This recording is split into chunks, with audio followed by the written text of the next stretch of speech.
My friends, সবাইকে জানাই happy world yoga day.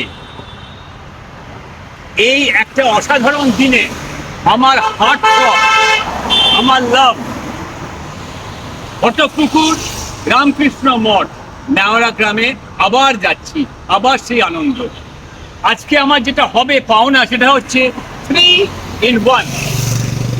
আমি ঘটকপুকুরে যাচ্ছি মহারাজের আমন্ত্রণে ওয়ার্ল্ড যোগা ডে সম্বন্ধে আমার বক্তব্য রাখা রিগার্ডিং শরীরচর্চা, যোগা এবং ফিটনেস।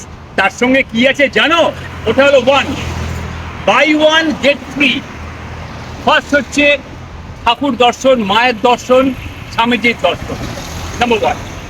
নাম্বার 2, ওখানে প্রসাদ পাওয়া, গাছের সবজি, ঝিলের মাছ, কাঁকড়া, চিংড়ি, কাতলা, আমার তো জিভ দিয়ে এখনই জল পড়ছে। আর আম ভর্তি আম বাগান, পারো খাও, পারো খাও। Friends, you want to come along, then come. এই পথ যদি না শেষ হয় তবে কেমন হতো তুমি বলো তো।